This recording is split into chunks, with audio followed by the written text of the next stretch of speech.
ಉಪ. ಹಾಂ ಆಮೇಲೆ ನಮ್ದು ಕಿಂಗ್ನ ಇದಕ್ಕೆ ಹುಲ್ಗಡ್ಡಿಗೆ ಹಾಕಿದ್ವಿ ಆನವಟ್ಟಿ ಹತ್ರ. ಹಾಂ ಆಮೇಲೆ ಶಿಗ್ಗಾಂವ್ಗೆ ಸರ್ಕಾರನ ಹಾಕಿದ್ವಿ. ಈಗ ನೆಕ್ಸ್ಟ್ ಈಗ ಬೆಳಗ್ನಲ್ಲಿ ಹಬ್ಬಕ್ಕೆ ಮತ್ತೆ ಸರ್ಕಾರನ ಹಾಕ್ತಾ ಇದ್ದೀವಿ ಈಗ ನಾಳೆ ಭಾನುವಾರ ದಿವಸ. ದನಗಳ ಹಬ್ಬಕ್ಕೆ. ಹ್ಞೂ ರೀ.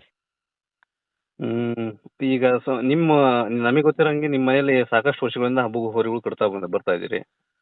ಹ್ಞೂ ರೀ ಅಣ್ಣ, ಹ್ಞೂ ರೀ. ಹೋರಿ ಹಬ್ಬದ ಉಳಿವಿಗಾಗಲಿ ಅಳಿವಿಗಾಗಲಿ ನಿಮ್ಮಿಂದ ಏನಾದರೂ ಎಫೆಕ್ಟ್ ಆಗ್ಯದ? ನಾವು ಆ್ಯಕ್ಚುಲಿ ಏನು ಗೊತ್ತಾ, ಈಗ ಹೋರಿ ಕಟ್ಟಿರೋದೇ ಒಂದು ಅಭಿಮಾನಿಗಳು ಖುಷಿಗೋಸ್ಕರ. ಹಾಂ ಅದನ್ನ ಅಭಿಮಾನಿಗಳು ಅದನ್ನ ಹೆಂಗೆ ಸ್ವೀಕಾರ ಮಾಡ್ತಾರೆ ಅನ್ನೋದ್ರ ಮೇಲೆ ಈಗ ಅದು ಹಬ್ಬ ಹೋಗ್ತಿರೋದು. ಹಾಂ ಈಗ ಭಾಳ ದೊಡ್ಡ ಮಟ್ಟಕ್ಕೆ ಈಗ ಇದನ್ನ ಡ್ಯಾಮೇಜ್ ಮಾಡಬೇಕು ಅಂತಲೇ ನಿಂತುಬಿಟ್ಟಾರೆ. ಈಗ ನಮ್ದು NTC ಸರ್ಕಾರ ಮತ್ತು ರಾಣೆಬೆನ್ನೂರು ರಾಜ ಹೋರಿ ಮಧ್ಯದಾಗ ಈಗ ಅಭಿಮಾನಿಗಳಿಗೆ ಗೊಂದಲ ಸೃಷ್ಟಿ ಮಾಡಿಬಿಟ್ಟು ಈಗ ಇದನ್ನ ದೊಡ್ಡ ಮಟ್ಟಕ್ಕೆ ಅದನ್ನ ವಿಕೋಪಕ್ಕೆ ಹೋಗಂಗೆ ಮಾಡ್ತಿದ್ದಾರೆ ಅವರು.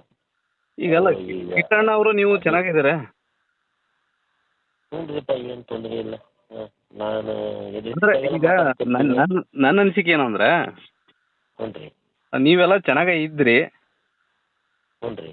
ಆದ್ರೆ ಇತ್ತಿತ್ತಲಾಗಿ ಈ ಒಂದಷ್ಟು ಈ ಇನ್ಸ್ಟಾಗ್ರಾಮಲ್ಲಿ ಹಾಕ್ತಕ್ಕಂಥ ವಿಡಿಯೋಗಳಿಂದಾಗಿ ನಿಮಗೇನಾರ ಮನಸ್ತಾಪ ಬಂದತೆ? ಆಗ್ತಾವಣ, ಏನು ಮಾಡಕ್ ಬರಂಗಿಲ್ಲ ರೀ. ಈಗ ಏನು ಗೊತ್ತೇ, ಈಗ ಒಬ್ಬ ಯಾರೋ ಒಬ್ಬ ವ್ಯಕ್ತಿ ಇದನ್ನ ಮಾಡ್ತಿದ್ದಾನೆ ಅಂತ ಅಂದ್ರೆ ಅವ್ನಿಗೆ ಬಾಯಿ ಮುಚ್ಚಿಸ್ಬೋದು.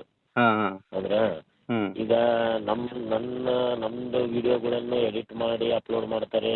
ಇವ್ರದ್ದು ಕಿಟ್ಟಣ್ಣರ್ದು ವಿಡಿಯೋಗಳನ್ನ ಎಡಿಟ್ ಮಾಡಿ ಅಪ್ಲೋಡ್ ಮಾಡ್ತಾರೆ. ಅದರಲ್ಲಿ ಕಮೆಂಟ್ಸ್ ನೋಡಿದೀರ ನೀವು? ಎಲ್ಲ ನೋಡಿದ್ದೇನೆ. ಯಾರು ಒಬ್ರು ಸಹಿತ ಅದನ್ನ ಹಿಂಗ್ ಮಾಡಬಾಡ್ರಿ, ಇದರಿಂದ ಅದು ಎಫೆಕ್ಟ್ ಆಗುತ್ತೆ ಅಂತ ಒಬ್ರು ಹೇಳಲ್ಲ. ಎಲ್ಲರೂ ಇವ್ರಿಗೆ ಬೈದಾಡ್ಕೊಂತಾರೆ, ಇವ್ರು ಅವ್ರಿಗೆ ಬೈದಾಡ್ಕೊಂತಾರೆ. ಈಗ ಅವ್ರವ್ರೇ ಅದ್ನಲ್ಲಿ ಖುಷಿ ಪಡ್ತವ್ರೆ ಅಂತ ಅಂದಾಗ ಏನ್ ಮಾಡಕ್ ಬರಂಗಿಲ್ಲ. ಈಗ ನನ್ನ ಅನಿಸಿಕೆ ಏನ್ ಅನ್ಸ್ಬಿಡ್ತಂದ್ರೆ ಪ್ಲಸ್ ಆರ್ ಮೈನಸ್ ಅಪ್ಪ. ಇಬ್ರದ್ದು ಹೆಸರು ಓಡ್ತೈತೆ, ಓಡ್ಲಿ ಬಿಡು ಅತ್ಲ, ಹೋಗ್ಲಿ. ಎಂತದ ಒಂದತ್ಲ ಕೆಟ್ಟದ್ದಂತರೂ ಈಗ ಯಾರಿಗೂ ಎಫೆಕ್ಟ್ ಆಗೋಂಥದ್ದು, ಯಾರಿಗೇನು ಸಾಮಾಜಿಕ ಧಕ್ಕೆ ಆಗೋಂಥ ಕೆಲಸ ಅಂತ ಏನಾಗ್ತಿಲ್ಲಲ್ಲ. ಅಲ್ಲ ಮುತ್ತಣ್ಣರೇ, ಈಗ ಮುತ್ತಣ್ಣರೇ, ಹ್ಞೂ ರೀ, ಈಗ ಯಾರೇ ಆಗಲಿ, ಒಬ್ಬ ಬಡವ ಆಗಲಿ, ಮುತ್ತಣ್ಣ ಆಗಲಿ, ಕಿಟ್ಟಣ್ಣ ಆಗಲಿ, ಒಂದು ಹೋರಿ ಕಟ್ಟಿದ ಮಾಲೀಕ ಅದಾನಂತಂದ್ರೆ ಅವನಿಗೆ ಒಂದು ಗೌರವ ಕೊಡ್ಬೇಕು ನಾವು. ಆದ್ರೆ ಅಭಿಮಾನಿಗಳಲ್ಲಿ ಬರ್ತಿಲ್ಲಲ್ಲ, ನಾವ್ ಏನ್ ಮಾಡೋಣ? ಅದು ಹೆಂಗಾಗೈತಪ್ಪ ಅಂದ್ರೆ, ಈಗ ಮುತ್ತಣ್ಣನ ಕಡೆಯವರು ಕಿಟ್ಟಣ್ಣಗೆ ಬೈತಾ ಇದಾರೆ, ಕಿಟ್ಟಣ್ಣನ ಕಡೆಯವರು ಮುತ್ತಣ್ಣಗೆ ಬೈತಾ ಇದಾರೆ ಅಂತ ಈಗ ಸೋಷಿಯಲ್ ಮೀಡಿಯಾದಾಗೆಲ್ಲ ಬರ್ತಕ್ಕಂಥ ವಿಷಯ ವಾಸ್ತವವಾಗಿ. ಆದ್ರೆ ಆತರ ನಿಮ್ ಕಡೆಯವ್ರು ಮಾಡ್ತಾ ಇದಾರ ನಿಮಗೆ ಗೊತ್ತಿಲ್ಲ, ಅವ್ರ ಕಡೆಯವ್ರು ಮಾಡ್ತಾರ ಅಂತ ಅವ್ರಿಗೆ ಗೊತ್ತಿಲ್ಲ ಅನ್ಸ್ತದೆ. ಅವೆಲ್ಲವೂ ಎಲ್ಲ ಫೇಕ್ ಐಡಿಗಳು ನೋಡ್ರಿ. ಈ ಫೇಕ್ ಐಡಿಗಳು ಏನಿದಾವಲ್ಲ, ನಿಮಗೆ ಇನ್ನೊಂದು ಸತ್ಯ ಗೊತ್ತೇ, ಇವೇನ್ ನೀವು ಫೇಕ್ ಐಡಿಗಳು ಇದಾವಲ್ಲ, ನನ್ನ ಅನಿಸಿಕೆ ಇವ್ರು ಯಾರು NTC ಅಭಿಮಾನಿನೂ ಅಲ್ಲ, ಇವರು ರಾಣೆಬೆನ್ನೂರು ರಾಜ ಅಭಿಮಾನಿನೂ ಅಲ್ಲ. ಇವರೆಲ್ಲ ಏನು ಅಂದ್ರೆ ತಂದಿಟ್ಬಿಟ್ಟು ಮಜಾ ನೋಡ್ತಿರೋರು ಇವರೆಲ್ಲ. ಈ ತಂದಿಟ್ಟು ಮಜಾ ನೋಡೋ ಅಂತವ್ರಿಗೆ ಈ ಎರಡೂವರೆ ಅಭಿಮಾನಿಗಳು ಪ್ರೋತ್ಸಾಹ ಕೊಡಕತ್ಬಿಟ್ಟಾರೆ. ಸತ್ಯವಾಗ್ಲೂ ನಿಮಗೆ ಸುಳ್ಳಲ್ಲ, ನಾವಾಗಿ ಇವ್ರನ್ನೆಲ್ಲನೂ ಅವಾಯ್ಡ್ ಮಾಡಕ್ ಸ್ಟಾರ್ಟ್ ಮಾಡ್ಬಿಟ್ರೆ ಅಭಿಮಾನಿಗಳು ಏನಿದಾರಲ್ಲ, ಇದನ್ನ ಬೆಂಕಿ ಹಚ್ತಿದಾರಲ್ಲ, ಇವ್ರನ್ನ ಅವಾಯ್ಡ್ ಮಾಡಕ್ ಸ್ಟಾರ್ಟ್ ಮಾಡ್ಲಿ, ಆಟೋಮೆಟಿಕ್ಲಿ ಅವರು ನಮ್ಗೆ ಎಂಟರ್ಟೈನ್ಮೆಂಟ್ ಸಿಕ್ತಿಲ್ಲ ಅನ್ಕೊಂಡು ಅವರೇ ಸುಮ್ಮನೆ ಆಗ್ಬಿಡ್ತಾರೆ. ಅಲ್ಲ, ಈಗ ಪ್ರೆಸೆಂಟ್ ಹಂಗ ಆಗ್ತೈತಿ ಅನಿಸ್ತೈತಿ. ಆದ್ರೆ ನೀವು ಸುಮ್ಮನಿದ್ರು, ಈ ಸೋಷಿಯಲ್ ಮೀಡಿಯಾ ಸುಮ್ಮನಿಲ್ಲ ಅಂತ ನನ್ನ ಅನಿಸಿಕೆ. ಏನ್ ಮಾಡಕ್ ಬರುತ್ತೆ ಈಗ? ಜನ ಇದರಿಂದನೇ, ಇದೇ ಹೋರಿ ಹಬ್ಬ ಇದರಿಂದನೇ ಅವ್ರ ವೃತ್ತಿಗಳನ್ನು ಮಾಡ್ಕೊಂಡಿರ್ತಾರಲ್ಲ, ಅವ್ರಿಗೆ ಇದೆಲ್ಲ ಚೆನ್ನಾಗಿ ಅನ್ಸುತ್ತೆ. ನಮಗೆಲ್ಲ ಏನ್ ಗೊತ್ತೇ, ನಾವು ಮತ್ತೆ ಬೆಳಗ್ಗೆ ಎದ್ದು ನಮ್ಮ ಕೆಲಸ, ನಮ್ಮ ದುಡಿಮೆಗಳನ್ನ ನೋಡ್ಕೊಂಡು ಹೋಗಾರ. ಒಂದು ದಿವಸ ಏನಪ್ಪ, ವಾರದಾಗ ಒಂದ್ ದಿವಸ, ತಿಂಗಳಿಗೆ ಒಂದ್ ದಿವಸ ಹೋರಿ ಹಬ್ಬದ ಅಭಿಮಾನಿಗಳಿಗೆ ಖುಷಿ ಪಡಿಸ್ಬೇಕಲ್ಲ ಅಂತ ಹಬ್ಬ ಮಾಡ್ತೀವಿ ನಾವು. ಅರ್ಥ ಆಯ್ತಾ? ಯಾವ್ದೇ ನಮ್ಮ ಹೋರಿ ಅಭಿಮಾನಿಗಳು ಖುಷಿ ಪಡಿಸ್ಬೇಕಂತ ಅಲ್ಲ, ಟೋಟಲಿ ಹೋರಿ ಹಬ್ಬದ ಅಭಿಮಾನಿಗಳಿಗೆ ಖುಷಿ ಪಡಿಸ್ಬೇಕು ಅಂತ. ನೀವು ನಂಬ್ತೀರಾ? ನನ್ನ ಹೋರಿ ಹಿಡಿದ್ರು ಸಹಿತ ಹೋರಿ ಹಬ್ಬ ಕುಣಿತಾರಲ್ಲ ಜನಗಳು, ಅವರು ನಮ್ಮ ವಿರೋಧಿಗಳು ಅಂತ ತಿಳ್ಕೊಳಂಗಿಲ್ಲ ನಾನು. ಅವರೊಬ್ರು ಹೋರಿ ಹಬ್ಬದ ಅಭಿಮಾನಿಗಳು. ಅವರು ಅಭಿಮಾನಿಗಳು ಕುಣಿತಾರಲ್ಲ, ಖುಷಿ ಪಡ್ತಾರಲ್ಲ, ನನ್ನ ಹೋರಿ ಹಿಡ್ದಾಗಾರ ಅವ್ರು ಖುಷಿ ಪಡ್ತಾರಲ್ಲ, ಸಾಕಷ್ಟೇ ತೃಪ್ತಿ ನಮಗೆ. ಅಂದ್ರೆ ಈ ಹೋರಿ ಹಬ್ಬದಲ್ಲಿ ನನ್ನ ಗೌರವ, ನಾನು ಕೊಡೋ ಗೌರವ ನೋಡ್ರಿ, ನನ್ನ ಹೋರಿ ಅಭಿಮಾನಿಗಳಿಗೆ ಅವ್ರನ್ನ ಪ್ರೀತಿಸ್ತೇವೆ ನಾವು. ಗೌರವ ಕೊಡ್ತೀವಿ. ಅದೆಲ್ಲಕ್ಕಿಂತ ಹೆಚ್ಚಾಗಿ ಹೋರಿ ಹಬ್ಬದ ಅಭಿಮಾನಿಗಳಿಗಂತೂ ಇನ್ನೂ ದೇವ್ರ ಸಮ ಅವ್ರಿಗೆ ಅಷ್ಟು ನಾವು ಅಭಿಮಾನದಿಂದ ನೋಡ್ಕೊಂತೀನಿ ನಾನು. ಅಂದ್ರೆ ಮುತ್ತಣ್ಣರೇ, ಈಗ NTC ಅಭಿಮಾನಿಗಳು, ರಾಣೆಬೆನ್ನೂರು ರಾಜ ಅಭಿಮಾನಿಗಳು ಅನ್ನೋದಕ್ಕಿಂತ ಹೊರತಾಗಿ ದೊಡ್ಡ ಸಂಖ್ಯೆಯಲ್ಲಿ ಹೋರಿ ಹಬ್ಬದ ಅಭಿಮಾನಿಗಳು, ಹೋರಿ ಹಬ್ಬವನ್ನು ಬೆಳೆಸ್ತಾ ಬಂದಿರತಕ್ಕಂಥ ಅಭಿಮಾನಿಗಳು ದೊಡ್ಡ ಪ್ರಮಾಣದಲ್ಲಿ ಇದಾರೆ. ಅವ್ರಿಗೆ ಗೌರವಿಸ್ಬೇಕಂತ ನೀವು ಹೇಳ್ತಾ ಇದ್ದೀರಿ. ಅವ್ರಿಗೆ ನಾನು ಗೌರವಿಸ್ತೀನಿರಪ್ಪ. ಅವರು ನನ್ನಲ್ಲಿ ಏನೋ ಒಂದು ದೋಷವನ್ನು ನೋಡ್ಕೊಂಡು ನನ್ನ ವಿರೋಧ ಮಾಡ್ತಾರೆ ಅಂತ ಅಂದ್ರೆ, ನಾನು ಹೋರಿ ಹಿಡಿದಾಗ ಅವ್ರು ಖುಷಿ ಪಡ್ತಾರೆ ಅಂತ ಅಂದ್ರೆ ಅದು ನನಗೆ ಸಂತೋಷ. ಅದು ಖುಷಿ ಪಡ್ಲಿರಿ ಅವ್ರು ಒಂದ್ ದಿವ್ಸ ಖುಷಿ ಪಡ್ತಾರಲ್ಲ ನಮಗೋಸ್ಕರ. ಅದು ಯಾರಿಂದ ಆಗುತ್ತೆ? ಯಾರ ಕಡೆಯಿಂದನೂ ಸಾಧ್ಯ ಇಲ್ಲ. ನನ್ನ ಮನೆಯಲ್ಲಿ ನಾವು ತಣ್ಣ ಕುತ್ಕೊಂಡ್ರೆ ಏನೋ ಒಂದು ಆಯ್ತು ಅಂತ ಯಾರು ಬಂದು ಖುಷಿ ಪಡ್ತಾರ? ಇಲ್ಲ. ಈಗಲ್ಲ ಹೋರಿ ಹಿಡಿದಾಗ ಖುಷಿ ಪಡ್ತಾರೆ, ನಾನು ಹೋರಿ ದಾಟಿದಾಗ ನಮ್ಮ ಅಭಿಮಾನಿಗಳು ಖುಷಿ ಪಡ್ತಾರೆ, ಹಿಡಿದಾಗ ಅವ್ರು ಖುಷಿ ಪಡ್ತಾರೆ. ಎಂಥದೋ ಒಂದತ್ಲ ಎರಡರಾಗೆ ಹೋರಿ ಹಬ್ಬದ ಅಭಿಮಾನಿಗಳು ಖುಷಿ ಪಡ್ತಾರಲ್ಲ, ಸಾಕು, ಅವ್ರಿಗೋಸ್ಕರ ಹಬ್ಬ ಮಾಡ್ಬಿಡೋಣ. ಈಗ ಮಧ್ಯೆ ಇನ್ಸ್ಟಾಗ್ರಾಮಲ್ಲಿ ರೀಲ್ಸ್ ಮಾಡ್ತಕ್ಕಂಥವ್ರು ಕೆಲವರು ಮುತ್ತಣ್ಣನ ವಿಡಿಯೋಗಳನ್ನ ಭಾಳ ಕೆಟ್ಟದಾಗಿ ಎಡಿಟ್ ಮಾಡ್ತಕ್ಕಂಥದ್ದು, ಹಾಗೆ ಕಿಟ್ಟಣ್ಣನ ವಿಡಿಯೋನು ಸಾಕಷ್ಟು ಕೆಟ್ಟದಾಗಿ ಎಡಿಟ್ ಮಾಡಿ ಹಾಕ್ತಕ್ಕಂಥವ್ರು ಅದಾರ. ಇದನ್ನ ನೋಡಿದಾಗ ಬೇರೆ ಹೋರಿ ಮಾಲೀಕರು ಮುಂದೆ ಹೋರಿ ಕಟ್ತಕ್ಕಂಥ ಸಂದರ್ಭದಲ್ಲಿ ಬರೀ ಮುತ್ತಣ್ಣ ಕಿಟ್ಟಣ್ಣನಿಂದ ಹೋರಿ ಹಬ್ಬ ಉಳಿದತಿ ಅನ್ನೋದು 100% ಸುಳ್ಳು.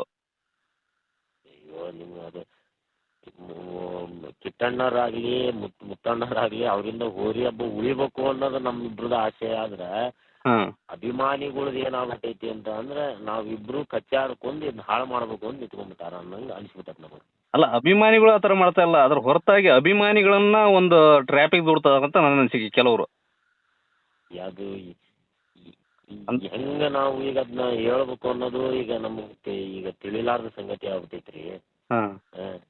ಯಾವ ರೀತಿ ಇದಕ್ಕೆ ಈಗ ನಾವು ಅದೇ ಇವತ್ತು ಬೆಳಗ್ಗೆ ನೋಡ್ರಿ, ನಾನು ಒಂದು ಸಂದೇಶ ಕೊಟ್ಟೆ, ನೋಡ್ರಪ್ಪ ನಮ್ಮ ಅಭಿಮಾನಿಗಳು ಆಕಾಡದ ಒಳಗಡೆ ಕುಣಿದು ಹೋರಿ ಹಬ್ಬದವರಿಗೂ ಮತ್ತೆ ಹಿಡಿಯುವಂತ ಪೈಲ್ವಾನ್ರಿಗೆ ನೀವು ತೊಂದರೆ ಮಾಡಬಾರ್ದು, ನಿಮ್ಮ ಅಭಿಮಾನ ಏನಿದ್ರು ಆಕಾಡದ ಹೊರಗಡೆ ತೋರಿಸ್ರಿ ನೀವು ಅಂತ ಅಂದು ನಾನು ಒಂದು ಪೋಸ್ಟ್ ಹಾಕಿದ್ದೆ. ಅಂದ್ರೆ ಅದಕ್ಕೆ ನೋಡಿದ್ರೆ ಯಾವ ರೀತಿ ಎಲ್ಲ ಕಮೆಂಟ್ ಬರೆದ್ರು ಅಂತ. ಇವೆಲ್ಲ ಯಾವನೋ ಒಬ್ಬ ನನಗೆ ಗೋಮುಖ ವ್ಯಾಘ್ರ ಅಂತ ಹಾಕಿದ್ದ ನನಗೆ ಅವನು. ಅಲ್ಲ, ಅವು ಕಮೆಂಟ್ ನೋಡಬಾರ್ದು, ಅವರಿಗೆಲ್ಲ ನಾವು ಟೈಮ್ ಕೊಡಬಾರ್ದು. ಅವೆಲ್ಲ ಏನು, ಯಾಕಂದ್ರೆ ಕಮೆಂಟ್ ನೋಡಿದ್ರೆ ಅಲ್ಲ, ಕಮೆಂಟ್ ನೋಡಿದ್ರೆ ನಿಮ್ಮ ಮನಸ್ಥಿತಿಗಳು ಹಾಳಾಗ್ತಾವ. ಕಮೆಂಟ್ ನೋಡ್ತಕ್ಕಂಥದ್ದು ಒಳ್ಳೆ ವಿಷಯ ಏನಲ್ಲ. ಈಗ ಈಗ ಈಗ ಹೆಂಗೈತಪ್ಪ ಅಂದ್ರ ಮನಸ್ಥಿತಿ ಹಾಳಾಗ್ತೈತಿ ಅನ್ನೋದಕ್ಕಿಂತನೂ ನಮಗೆ ಸಮಯ ಕೊಟ್ನಲ್ಲ ಅವನು, ಅಷ್ಟು ಖುಷಿ ಪಟ್ಟು ಬಿಡ್ತೀನಿ ನಾನು. ಬಿಡೋತ್ಲ ಹೋಗ್ಲಿ, ನನಗೆ ಸಮಯ ಕೊಟ್ನಲ್ಲ ಅವನು. ಈಗ ನಮ್ಮ ಇಬ್ಬರ ಮಧ್ಯದಾಗೆ ಈ ಅಭಿಮಾನಿಗಳು ಮಾಡ್ತಿರೋ ಕಾಂಟ್ರವರ್ಸಿಯಿಂದ ಪಾಪ ಬೇರೆ ಹೋರಿ ಮಾಲಕರಿಗೆ ಒಂದು ಸ್ವಲ್ಪ ತೊಂದರೆ ಆಗ್ತೈತಿ ಅನ್ನೋದೇ ನನಗೆ ಭಾಳ ಬೇಜಾರು ಅಷ್ಟೇ. ಹೋರಿ ಹಬ್ಬದಾಗೆ ನಿಮಗೆ ಭಾಳ ಇಷ್ಟ ಆಗ್ತಕ್ಕಂಥ ಒಂದು 10 ಹೋರಿ ಹೆಸರು ಹೇಳ್ಬೋದಾ? ಇದರಿಂದ ಪ್ರೇರಣೆ ಆಗಿ ಬಂದವನು ಅಂತ ಅಂದ್ರೆ ನಾನು ಹಾವೇರಿ ಡಾನ್. ಹಾವೇರಿ ಡಾನ್ ಹೋರಿ, ಆಮೇಲೆ ಇದು ಚಿನ್ನಾಟದ ಚೆಲುವ ಹೋರಿ ಅದ್ರದ್ದು ಅದು ಅಜಾತ ಶತ್ರು, ಅದು ನಮ್ಮ ಅದ್ರ ಮಟ್ಟಿಗೆ ಭಾಳ ಗೌರವ ನನಗೆ.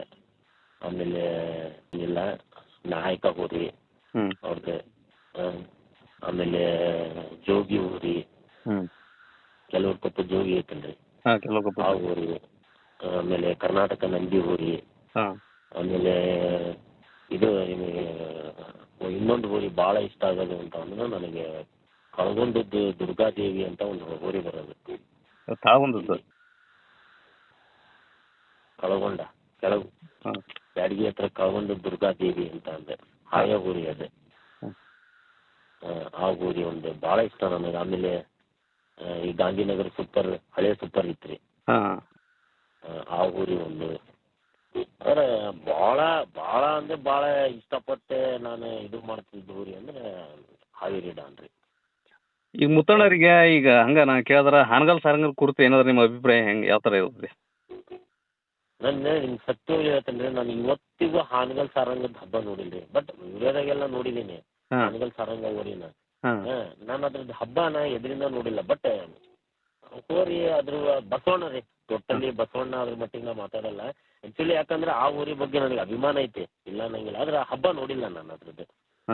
ನನ್ನ ಕಣ್ಣಾರ ನನ್ನ ಅದ್ರದ್ದು ಹಬ್ಬ ನೋಡಿಲ್ರಿ. ನಾನು ಸುಮ್ಮನೆ ನಿಮಗೆ ಹೇಳೋದಲ್ಲ, ನಾನು ಅಭಿಮಾನಿ ಅದ್ರದ್ದು. ನಾನು ಅದ್ರದ್ದು ಹಬ್ಬನ ಮೆಚ್ತೇನೆ. ಆಮೇಲೆ ನಮ್ಮ ಬ್ಯಾಡಗಿ ಚಂದ್ರಗುತ್ತಮ್ಮ, ಬ್ಯಾಡಗಿ ಚಂದ್ರಗುತ್ತಮ್ಮನ ಹೋರಿ ಅದ್ರದ್ದು ಫ್ರೆಂಡ್ಸ್. ಆಮೇಲೆ ಅರಬ್ಗೊಂಡದ್ದು ಭಂಡಾರದ ಒಡೆ ಅಂತ ಒಂದು ಹೋರಿ ಕದ್ರಮುಂಡಿಗೆ ಒಳಗೆ ಭಾಳ ಇಷ್ಟಪಟ್ಟು ನೋಡಿದ್ದೆ ಹೋರಿನ. ಅದು ನಾನು ಅರಗುಂದದ ಭಂಡಾರದ ಒಡೆಯ ಅಂತ ಅದು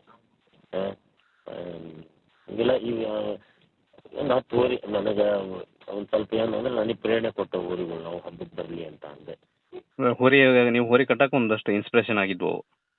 ಇನ್ಸ್ಪಿರೇಷನ್ ಆದ ಊರಲ್ಲಿ ಮೊಟ್ಟ ಮೊದಲ ಸ್ಥಾನ ಅಂದರೆ ಅದು ಹಾವೇರಿ ಡಾನ್. ಹಾವೇರಿ ಡಾನು, ಕಳಗೊಂಡ ದುರ್ಗಾದೇವಿ. ಅದು ಎರಡು ಊರುಗಳು ಭಾಳ ಇಷ್ಟ ಆಗ್ತದೆ ನಾನು. ಅವು ಎರಡೇ ಹಬ್ಬ ನೋಡಕ್ಕೆ ಮತ್ತೆ ಮುಂದೆ ಬರ್ತಿದ್ದೀವಿ ನಾವು. ಈ ಹೋರಿ ಹಿಡಿತಗಾರರಲ್ಲಿ ಈ ಜನ್ರೇಷನ್ ಹೊರತುಪಡಿಸಿ ಹಿಂದಿನ ಜನ್ರೇಷನ್ನಾಗ ಯಾರು ಭಾಳ ಚೆನ್ನಾಗಿ ನಿಮಗೆ ಹಿಡಿಸಿದಂಥವ್ರು ಹಿಡಿತಗಾರರು? ಈ ನಾವು ಈ ಫೀಲ್ಡಿಗೆ ಬರಲಿಕ್ಕಿಂತ ಮುಂಚೆ ಇದ್ದಿದ್ರೊಳಗೆ ನಾನು ನೋಡ್ತಿದ್ದಿದ್ದು ಅಂದರೆ ನಮ್ಮ ಶಿಕಾರಿಪುರ ಕಾಂತ, ಹಾಂ, ಆಮೇಲೆ ಹೋತನಕಟ್ಟಿ ರವಿಯಣ್ಣ. ಸುಮ್ಮನೆ ಮಾತಾಡೋದಲ್ಲ, ಅವ್ನು ಒಳ್ಳೆ ಹೋರಿ ಹಿಡ್ತಗಾರ ನಮ್ಮ ಹೋತನಕಟ್ಟಿ ರವಿಯಣ್ಣ. ಅವರೆಲ್ಲ ಅಂದರೆ ಅವರೆಲ್ಲ ಏನಂದರೆ ಝೀರೋ ಕಾಂಟ್ರವರ್ಸಿ ಅವರೆಲ್ಲ. ಹಾಂ, ಹೌದು.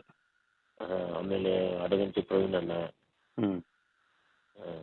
ಆಮೇಲೆ ಇನ್ನೊಬ್ಬ ತರ್ಲಗತ್ತದ ಶೆಲ್ಡಿ ಅಂತ ತೀರ್ಕೊಂಡ ಹುಡುಗ ಅಣ್ಣ ಒಬ್ಬ, ಇಲ್ಲ ಒಳ್ಳೆ ಊರು ಇಡ್ತಿದಾರೆ ಇವು. ಅಂದ್ರೆ ನಾವು ನೋಡಿರೋರು, ಅದಕ್ಕಿಂತ ಮುಂಚೆ ಇರೋರು ಈಗೂ ಇದ್ದಾರೆ, ಅವ್ರನ್ನೆಲ್ಲ ನಾನು ನೋಡಿಲ್ಲ.